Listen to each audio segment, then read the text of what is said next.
oh, my hamstrings are so tight. Okay, cool.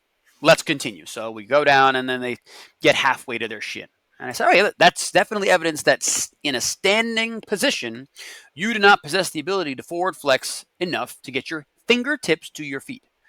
But I did not say you can't touch your toes. I just said the specifics of what I just observed. When we don't know why you can't touch your toes yet. I just met you, and all I know is you can't get your hands to the ground in this thing. Let's try this. What if you lied on your back? Well, okay, try that. Can you pick your foot up? And then they pick their foot up. Can you touch your toes now? And they reach up, and boop, they touch their toes. Or I say, sit up. Sit up with your legs straight and see if you can touch your toes. And suddenly they can touch their toes. Or they can get closer. Or I go, all right, how about if I just move your leg? Oh, I can move your leg enough for you to touch your toes. Why can't you move your leg enough for you to touch your toes? Or why can't you move your body around your leg enough for you to touch your toes? So now we're starting to pick apart.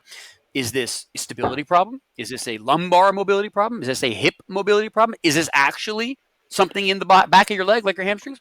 I don't know, but we're going to tick away and yes and no every one of those variables until we say, this is the reason you can't touch your toes. And it's not because your hamstrings are tight. It's because you lack trunk stability. You lack pelvic floor mobility. You lack posterior tilt.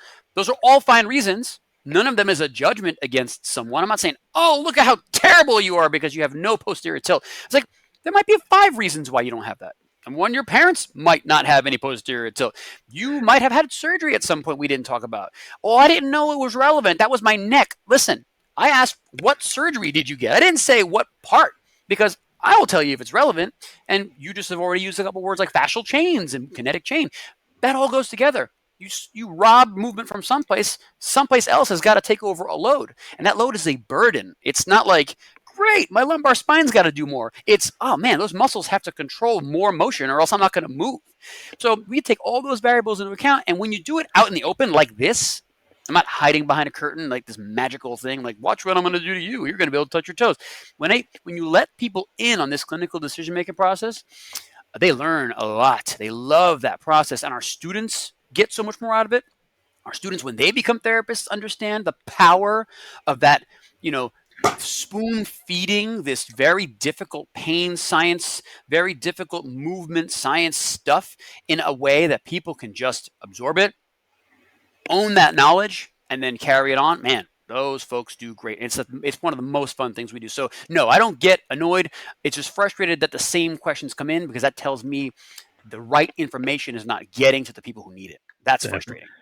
I think it's that level of education into it. It's like you're breaking down that wall, that myths of like static stretching is fine and you just need to do X and Y, and you've been the first person who I've seen who really gets into this deep down. I mean, I can still remember having a PT in the gym and I thought, I'll sign up for him, he's a good mate.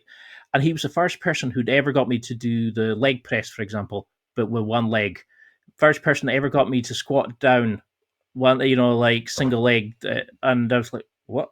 I can squat. I'm a big bastard. I can do this. I can do that. And he was like, yeah, but do it one leg. And suddenly you see your body goes, whoa. Because the body's an amazing thing. It will find alternative ways to do things. Like you were saying, it takes, if you can't do it from here, I'll take a bit from here to try and help that.